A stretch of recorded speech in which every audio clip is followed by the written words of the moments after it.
For generations, the worst among us have contrived to tear our political and social fabric apart to benefit the few over the many. Their mission and intent have been diabolically simple: divide and conquer, and they have been wildly successful. Hi, I'm Michael James Ott, veteran, retired engineer and businessman, and now ambassador and facilitator for the solution to this madness: citizen statesmanship. The vast majority of people from all corners of the globe are just like you and me, extraordinary, so-called ordinary people. Join us in our quest to recreate the political landscape, eliminating the tribal hostilities and warfare incited for centuries by the label and blame mantra of our traditional leaders. Now is the time to end the atrocities of god-awful leadership, launching a final and lasting divorce from tyranny. All driven by everyday citizens, driven by you and me. It's the Pro and Con Show, brought to you today and every day by Citizen Statesmanship, the cure for what ails us.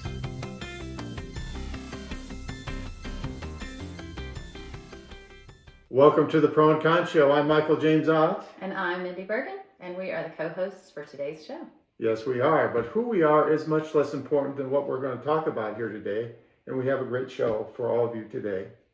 Today's topic: we got this. We got this.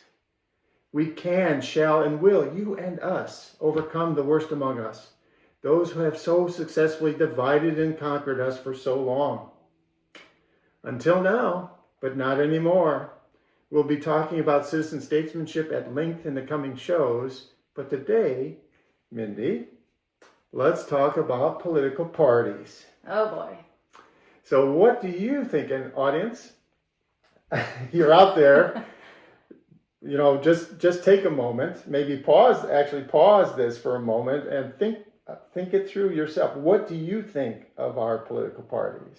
I'm pretty sure if I said Republican and Democrat, you'd have so many thoughts flow into your head right there. We all have very strong notions of even just what that means, assumptions on the surface. Political parties. So, I refused my entire adult life to commit to a political party because just by nature it's divisive. And I have enough people in my life on both sides of the political strata that I've seen how divisive it can be. So to me, the idea of the political parties has a little bit of a negative connotation from the start. That being said, I think there are positives in all of them. And obviously there's more than Republican and Democrat, right? Do you know how many? No, do you? No, but that's I will have to find out because that's interesting. As far as parties in the United States, yeah. Oh gosh, it's got to be a couple dozen at least. So I know of Green, Libertarian, Alliance, Forward. There's a bunch. Are those the most well known though? Are there? Yeah. So I know in the last presidential election, when I looked at my ballot, there were actually, I think it was 10 or 11 candidates on the ballot, and all of them represented a political party. Had you heard of half of them? Maybe? No. Yeah. No, and that's So is that a sign that America kind of already knows what ails it? Like we're straining at the system, right? We've just never gotten anywhere with that. Yeah, I think my personal view is that everybody feels that something's wrong. Everybody feels that, and I hear it all the time. Mindy, do you hear that all the time? Oh, especially now, right? I hear it all the time. It's like anytime there's a small group of just us normal people sitting around, there's always this like, oh God, this is happening or that's happening, and and everyone, sometimes they literally like take their heads in their hands, like, oh my God, what is going on? But the thing is that nobody knows what to do about it. And our efforts to do something about it have been completely futile to this point. Right. essentially. Yeah. And I think, and in my experience throughout when I was in the military and also in my civilian life, there are many times where people want to do something, they just don't know what to do. And that's the job, for me when I was an engineer or whatever. I would figure out how to overcome some kind of technical problem or whatever, and then I would reveal the answer of how, what to do to overcome this problem. But as far as the political scene and what's been going on with our own governments for some time, people just haven't known what to do. And quite frankly, I was on that list for a long time. But I now think that you and I and several of us now have hit upon the solution to how we go about making this better. And it's something, again, we alluded to it briefly, it's citizen statesmanship. And step by step, like I say, we'll talk about that in future shows. But so tell me more about, I don't know, what your perceptions of like our two main parties. Well, so like, why do we even need parties, or why do we use parties? Like, I think some of us ally with a party because on the surface we think, if I'm pro-life, I'm Republican, or if I'm, if I believe in a strong welfare system, I'm Democrat, or whatever. I think so. Some of us, I think, just like casually ally with a party, and that kind of becomes our political identity. I think there's a whole other group of us that ends up seeing the political system, party system, as our only vehicle for working any kind of change. So I think we each have a time that we kind of wake up to politics, right? Like, we just live the system until somehow. Some of us never do, but go ahead. Yes. Well, true, and I think that that's something that citizen statesmanship would absolutely solve. But that's another story for another day. But when something wakes you up to the political system and to the constraints of the political system, and you say, how do we solve this? I think our political parties have unfortunately been one of our only vehicles for trying to solve those problems, which they do very poorly. Because the whole, the issues that we struggle with as a society, we continue to struggle with because neither of the legacy parties will benefit from solving them. They're much more powerful as political weapons than they are as solutions. Yeah. So just to emphasize that, I totally agree with what you just said. And many, I'm sure there's a huge percentage of the population that also agree with that. Our political parties, because there's two main ones, and so it's literally, head-to-head competition, right? And so they realize that we're humans and that we can be manipulated by emotion, right? Yes. We can be manipulated by emotion. And so, exactly, just to reiterate what you just said, they want us. They don't want to solve and resolve these problems. They want to have that collision. They have created the collision very intentionally. And in some cases, they absolutely have totally created the collision. Totally have created it. Which is something I think is just kind of a recent awareness that I've come to, is reading historically about the pro-life movement and how abortion came to be a Republican issue. Fascinating. Completely engineered, right? Engineered to be an issue. And look what it's done as far as even just dividing our society on that issue that never was. Yes. Until it became useful. That's absolutely true. So I was wanting to say, like, my next thing maybe is to just, you talked about like your awakening in the kind of being involved and being aware and wanting to do something, right? So I had a similar experience. So I was completely apathetic for most of my life. And when I was younger, I would say, if you kind of think of traditional Republican kinds of things, when I was younger, I leaned a little bit more Republican kind of things, just as, You mean like more economic issues? Yeah, things like that. It's like you lean a little bit more towards, smaller government things and these kinds of messages, and capitalism generally is a good thing, which it generally is, but also cannot be. So this Right. is all of, and that's one of the reasons why this show is called the Pro and Con Show. Because everything has a pro and con. Everything has a pro and con. So anyway, so when I was younger, I kind of leaned a little bit more Republican, and now that I'm older, I would say I lean a little bit more, Democrat kinds of, or Democratic Party kinds of things, a little bit, but just a little. And that's another thing that I think, and I hear over and over and over again, and maybe you hear this too, is most of the people that are talking about how things are really horrible, they're like, they're doing way too extreme stuff here.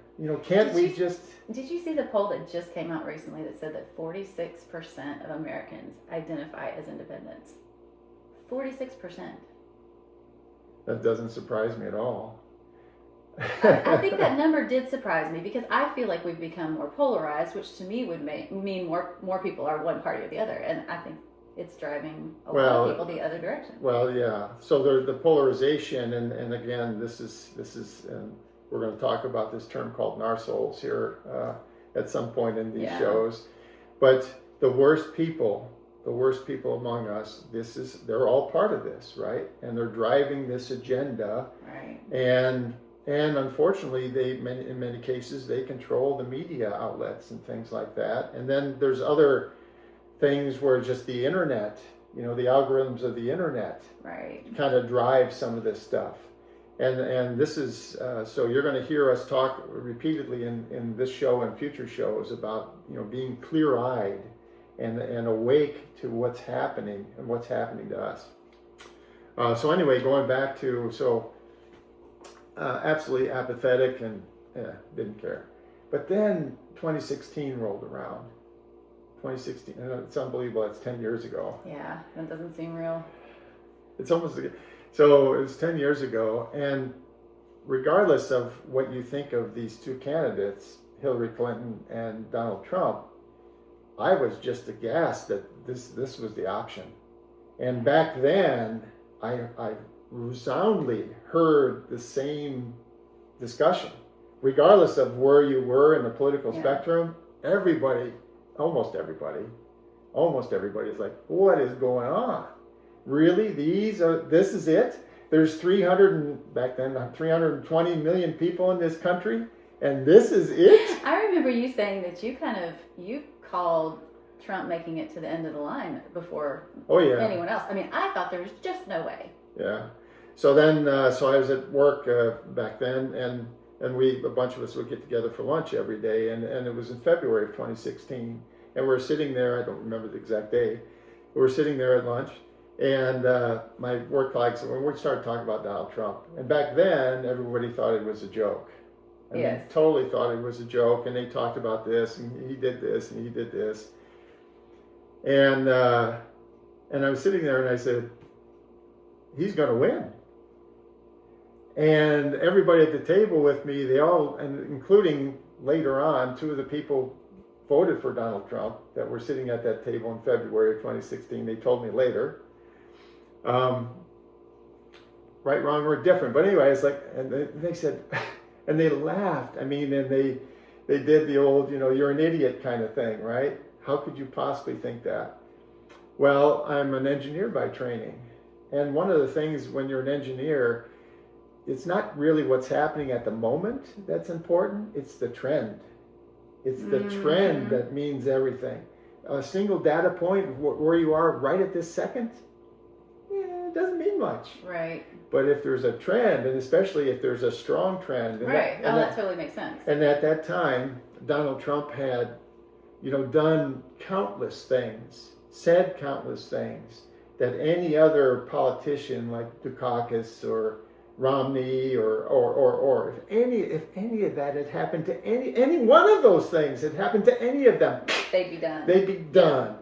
And his poll numbers kept increasing, and So you based it on the trend. You saw the trend. So I saw the trend, and I was like, I think I'm a pretty good engineer. I recognize the trend. He's going to win. And so then it's like, well, I don't really like either of these candidates, and personally, I'm allowed to have my own opinion. I especially don't like Mr. Trump. But so I said, okay. Because I think, and again, we talk about narcissals on the show. These people, narcissistic sociopathic a-holes, is what it stands for. And these people, they aren't like the vast majority of us. And they really manipulate, and that's the traits of these folks, and they're just really, actually, internally horrible people. And unfortunately, because of our election systems, regardless of the parties, our election systems are such a gauntlet now, especially at the national level, that the only people that are interested in entering the gauntlet are the worst of us. And just another quick aside back to 2016, after Donald Trump was elected, I had several people come. I don't know why they came to me, but they said, "Oh, I voted for Donald Trump." They remembered the conversation. I guess they remember the conversation, and they said, "I voted for Donald Trump, and he's a total terrible steaming pile of crap and da da da da. But I believe he's gonna do these things: lower taxes. We talked about abortion earlier. Stop abortion, stuff like that." But anyway, the point being that I started getting involved then, and it wasn't just like in all openness. I was getting involved to try to stop Donald Trump from being elected, but I was also, much more importantly, is like, how is this happening? How did this come to be? It just made no sense to me. How and I asked the audience, you guys, watching or listening wherever you are, does it make sense to you? How could this be? And that's when so that was really the path that started back then, was like, okay, I'm not just going to be proactive about trying to do certain things politically, but I'm going to be proactive about trying to understand how we got here. Mm-hmm. And why do I think the way that I think? And why does Mindy think the way that she thinks? And why do other people, wherever you are out there, why do you think the way that you think? It's really important. It's really important. Because as I started looking into this more and more and more, it's like, oh, there's a revelation that we humans are susceptible. We're really susceptible to stories. We're really susceptible to stories. And you're like, well, no, I'm not susceptible to stories. Okay. You ever watch a movie? You ever watch a movie and feel like, you're feeling really strong emotion, empathy, or joy or something for one of the characters in the movie? They're fictional things, and you've only watched the movie for an hour and a half. But the story is so compelling because that's who we are. We're humans, and we are very influenced by a great story, and especially a great story with emotion. And in the future, again, we're going to talk about how we all got here as humans and stuff like that. But I want to keep going back to this sort of thing. So bring us back to the political parties. So I personally, and I think, and again, I hear this just generically from people that, are currently Trump supporters, but, are disappointed, or Democratic Party supporters, former Biden supporters, or whatever, whoever, that are disappointed. Everyone is thirsting. They're thirsting for something different. Mm-hmm. And I think, Mindy, you would agree, right? You Oh, yeah. And in fact, and you know this about me, my first affiliation with any political party whatsoever was the Forward Party. It's the first party that I ever took an interest in affiliating with in any way, shape, or form, because it was something different. It was not that, what I saw as that divisive, I've always called it, two wings of one corrupt establishment party, Yes. And I think there's something within so many of us that wants to be done with that completely. Yeah, it's absolutely true. And so that's really, and then I guess to just finish my thought, it's really it's not the political parties per se that's wrong. It's the fact that because of the gauntlet of our election system, we can't get good people, just normal people, and by far, and the difference on the scale of being great as far as being a good leader, the current crop that we get, that are entering through the gauntlet, these are the worst people. They are horrible people. And they're totally transactional and interested in their own interests. And so the rest of us spend our entire time trying to stop them from being bad. And our only decision is Donald and Hillary. Like, they have it controlled to the point that they get us right to the end, and we have two terrible choices, And they're terrible choices. And then whichever one of them got elected, we're just going to spend the whole time that they're just trying to stop them, right? Try to mitigate they can do. Mitigate the damage, because that's who they are. And the one thing about our Constitution and other similar documents is they're all just frameworks. Right. They're frameworks. So there's all kinds of things that, like tradition even, like George Washington, he was the first president of the United States, and then after 2 terms, he's like, I'm done. I'm going to retire to Mount Vernon, and I'm done. But he could, the people were like, hey, you can be president again. They were kind of like, hey, if you want to be king, you can. Yeah, they forgot really quickly. Well, the pitfalls of and it's one of those things that, and so I mentioned Washington here because now we're going to start talking about his farewell address and what he says about political parties, okay? Because he had incredible foresight, and we're going to talk about why that is. But anyway, so he's like, hey, you should not have someone, and he's also tired and everything. He's served his country for decades by this point, and he's like, okay, it's time for me to hang it up. But then, so what does he do? Well, okay, so he writes this farewell address. And as I was talking to Mindy before, and I'm going to say this to you, and I'll say it to you, and we will say this over and over and over again during these shows.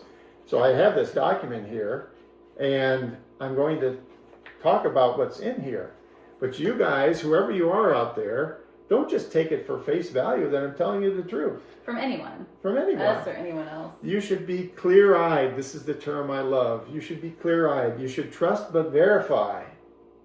And it's easy now, right? We have no excuse not to. So you can go and Google, right, Washington's farewell address, and you will find this same exact document that I have here.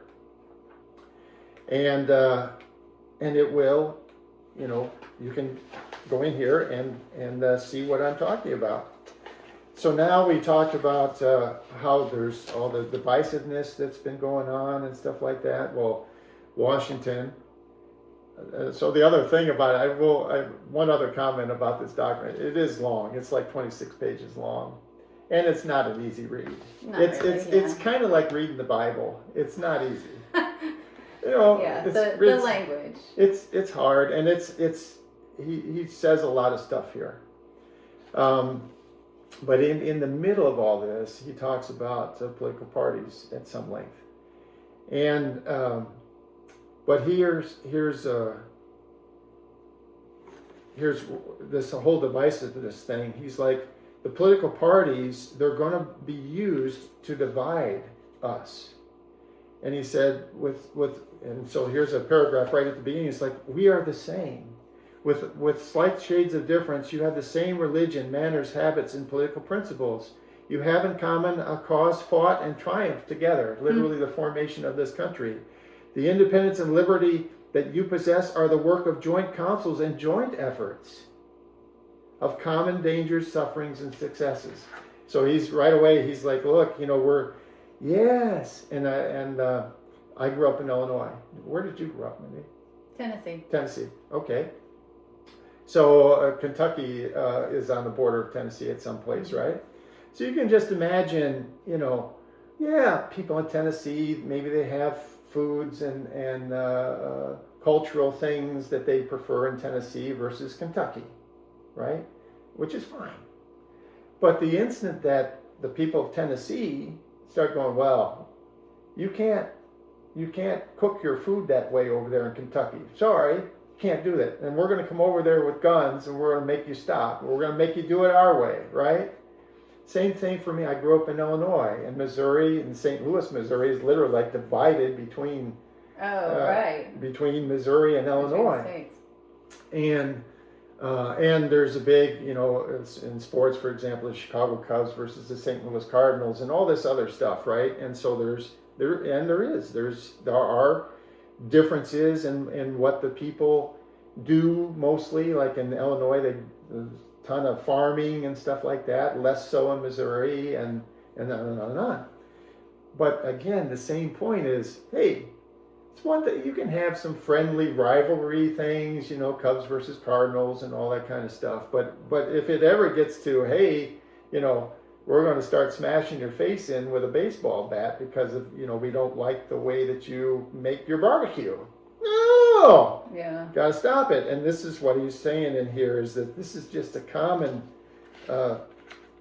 thing, and this is what our political parties right now are doing to us. They are trying to incite hate and mistrust. So let's see here. Oh, and so here's a paragraph, and he talks about dividing by geography. So I just talked about the states. Mm-hmm. Well, he said, well, you can imagine that the northern states and the southern states, or the East Coast versus the West Coast. There might be this design or belief that, well, they're like totally different. You hear people talk about California all the time, about how crazy they are in California and all this other stuff. Well, there's a little bit of, like all things, there's a little bit of truth to that. But they live and they, but they're not like wildly, not us. Right. We're all the same. And again, what George said at the beginning is like, hey, we're much more the same than we are different. And we need to not let anything stop us from recognizing that we're more the same than different. So let's see here.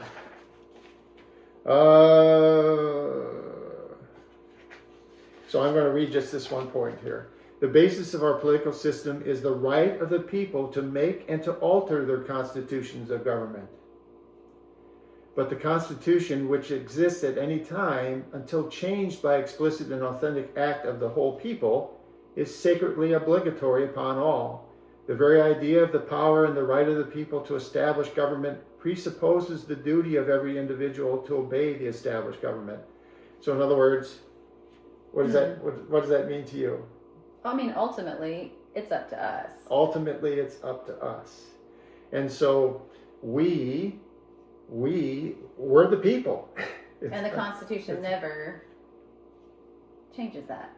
Right. We are always still the people. Right. We are still the people. This is the fundamental, and okay, so we have the 250th anniversary of our country in 2026. That's based off of 1776, which is the Declaration of Independence. Mm-hmm. And really and the reason why, and I think it's appropriate actually, we don't celebrate like the anniversaries of the Constitution. We celebrate the anniversaries of our Declaration of Independence, because that's really when the people said, here we go. Right. we're doing this. And so the Constitution and whatever laws that exist, they are supposed to serve us and not vice versa. Mm-hmm. And the people that manipulate, our government and then like read those laws and try to do unintended things with them against us, no, we can't allow that, right? The laws are for us.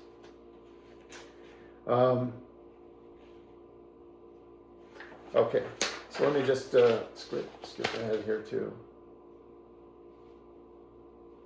Let's see here. Okay, so here's the thing.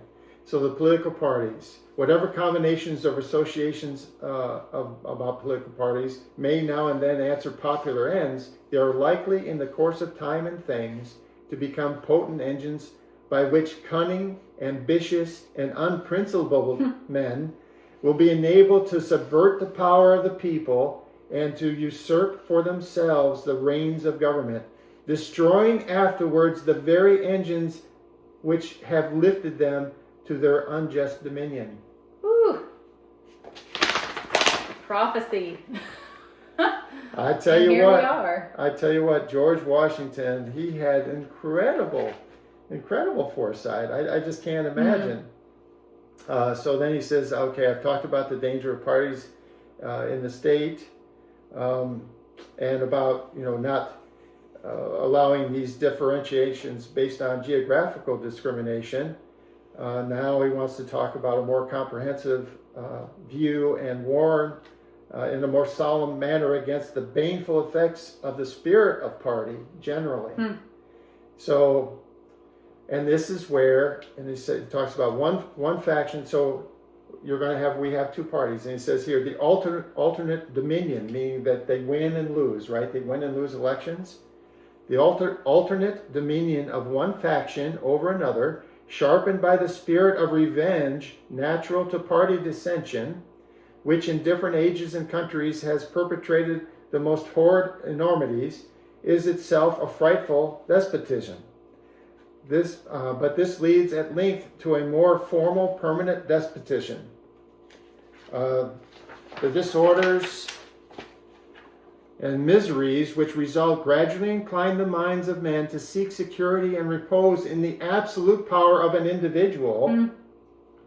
And the sooner or later that the chief of some prevailing fraction, more able or more fortunate than his competitors, turns this disposition to the purposes of his own elevation on the ruins of public liberty. So the quick summary of that, the executive summary is, this is autocracy, right? This is how autocrats rise. So I spent a few years in Germany, and the German people are very much aware of Hitler and the Nazi regime and all that. And of course, the vast majority of Germans are hell-bent to never do that again. But this is exactly how Hitler rose to power in Germany. He used all kinds of techniques, and it was like using deceptive information and staging events through the country and claiming that all these people were being killed and whatnot, and everyone was in danger, and he could protect people. And of course he had a few people around him, and because these guys always do, they have a few people around them. It's like, yeah, we're happy to take over the country and have everyone do what we want to do, right? Sounds so familiar. But it's horrible. It's absolutely horrible. And so Washington talked about this in his address. So it says here that we need to promote as a primary importance institutions for the general diffusion of knowledge. So in proportion as the structure of government gives force to public opinion, it is essential that the public opinion should be enlightened. So one of the shows that we're going to do later on is called Well, You Have an Opinion. Okay, it's going to be a whole discussion about humans and our ability to have an opinion, but how much weight do we give those opinions, even our own opinions? Because how knowledgeable are we? What's behind them? What's behind the opinion? What's behind the opinion? And so is it like biased because we've been influenced by whatever things? Or is it like just totally ignorant opinion, right? It's just like, I don't, anyway. Based on nothing. Based on nothing. It's just my gut feel, right? And yeah, so, and again, just to reiterate, any of these documents, anything that we talk about in these shows, you should, trust but verify.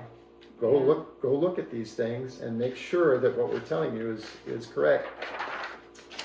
Let's see here. All right, so I want to just read this one article, this one paragraph here. So he says, observe good faith and justice towards all nations, cultivate peace and harmony with all. Religion and morality enjoin this conduct, and can it be that good policy does not equally enjoin it also?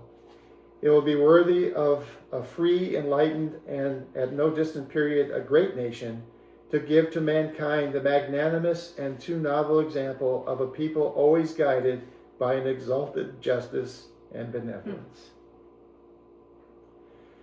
And that's really what we're missing right now, right? The idea of any kind of exalted justice and benevolence, it's just gone. It's gone. And it's the... We've lost, there's, and most people agree with this, the World War II generation, the greatest generation, right?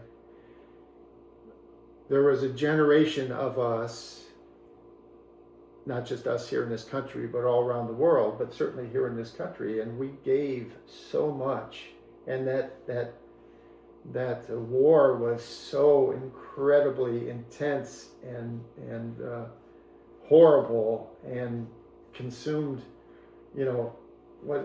like 50 million lives or something like that. Some crazy number of people that were killed, and of course those were just the number killed, and on and on and on, and all the expense and waste and all that was associated with it.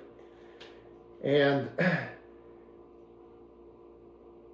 afterward, especially because the Soviet Union was kind of on one side and we were kind of on the other side of this fence, if you will,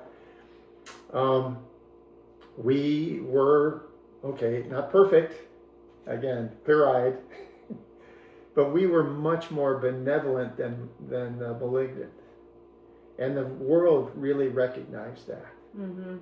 The world really recognized that. And that was a true place of pride for me, and I imagine for you, that our country, yes, clear-eyed, we did things that we shouldn't have done, but much more benign than malignant, as opposed to the Soviet Union, who was treating their people really badly and also very much more malignant than benign. And so that is, you read the Declaration of Independence, you read the preamble to our Constitution, you read the preambles to many other like documents from around the world. This is what we aspire to, is that benevolence, right? The freedom from hate, fear, and injustice. This is what we aspire to. And this is what we should aspire to. And us, the normal people, us extraordinary, ordinary people, that is what we aspire to. But not the narsoles. Not the narsoles. What they aspire to is, give me everything. Give it. Hand it over. I'll take it. And, oh, by the way, if you're not just going to give it to me, then I'll sneak around and I'll figure out a way to get it. Do whatever I have to do. I'll do whatever I have to do, because that's who they are. Very much different. And we outnumber them 50-1 at least. 50-1 at least. I'm a huge Hamilton fan. So when George Washington is talking to Hamilton about writing his farewell speech, one of the songs, Teach Them How to Say Goodbye, that's what he tells Hamilton. We're going to have to teach the people how to say goodbye, because, they might not want me to step down, but this is what's best. I think that's what we're looking for, right? We're looking for a way to say goodbye to the system that has driven us to where we are now, and find something different that works for us, for everyone. Yeah. And so, and I would argue, and again, you're going to hear this repeatedly because it needs to be said repeatedly. So a fellow named Einstein, at least this is attributed to him. Some people say it wasn't. He didn't say it, but okay, it's attributed to him. And he said, the very definition of insanity is doing the same thing again and again and expecting a different result. And folks, wherever you are, we have been getting the leaders of our nations the same way for centuries.